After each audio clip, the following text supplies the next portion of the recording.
అబ్బాయి సీతారాముడు. అలాగే రుక్మిణి బాలికను కాంచి శ్యామసుందరమూర్తిని తలంచు అప్పుడు గజ్జాటోపమారచి పాంచజన్యధన్యతి క్రాంతి అని తలంచు కనకమయ్య చెంచలాలేఖ కాంచి కాంచి వైజయంతిలంతిక అని తలంచు అద్భుతోదర లక్షో మందిరాజిర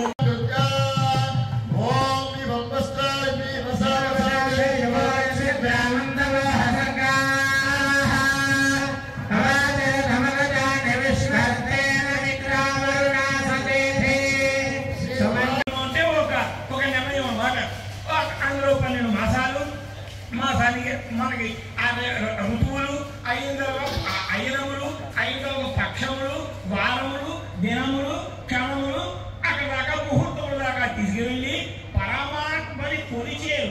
ఇదంతా ఏమిటంటే అఖండాలు వారు వివరణం చేశారు. పర్కం అంటే వస్త్రానికి ఒక అర్థం.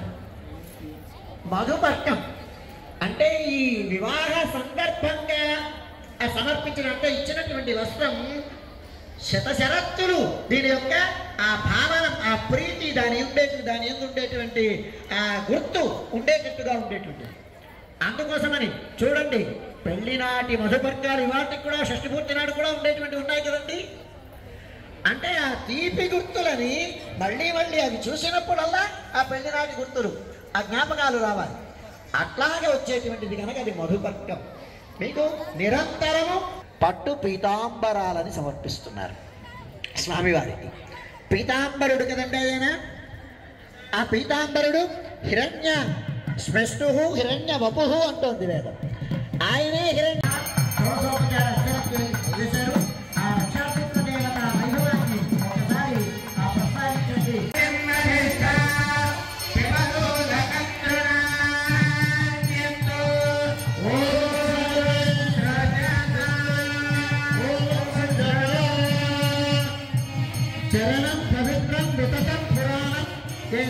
మూడు అశ్వమేధ యాగాల ఫలాన్ని ఇచ్చేటువంటి కన్యాదానం ఏదైతే ఉందో ఆ కన్యాదానం చేసేటప్పుడు మీరు ఒక చిన్న ఇల్లు కట్టుకుంటుంటేనే ఎంతో ముహూర్తాన్ని నిర్ణయించుకోవాలి. ఎంతటి ముహూర్త కాలాన్ని నిశ్చయించుకోవాలి. ఆ నిర్ణయం కోసం పరమాత్మ 2 రూపాలుగా మనకు కనిపిస్తున్నాడు. చూసుకోండి, దేశము కాలము ఇంతే. ఇందాక వారు చెప్పినటువంటిది మహాసంకల్పము అంటే ఈ దేశ కాలాలే.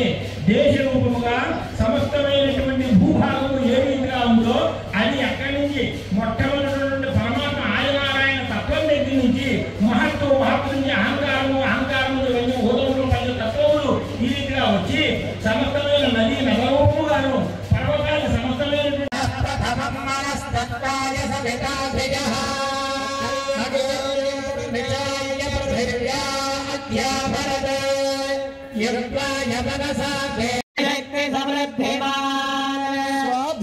స్వాధీనానందాద్యపగత నిద్రా భయక్రోధో నిరవధ్యో నిరవశిష్టో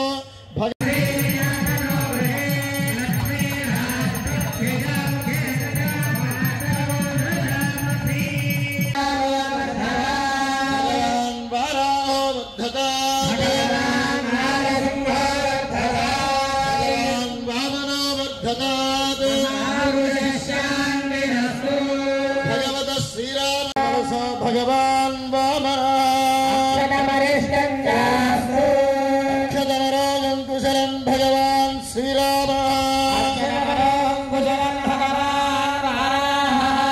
అక్షతమరోగం కుశలం. విశ్వక్సేనారాధన అయిన తర్వాత భగవత్ పుణ్యాహవాచనం అనేటువంటి కార్యక్రమాన్ని జరిపించుకున్నాం. అయ్యా సూర్యనారాయణమూర్తి గారు పుణ్యాహవాచనం యొక్క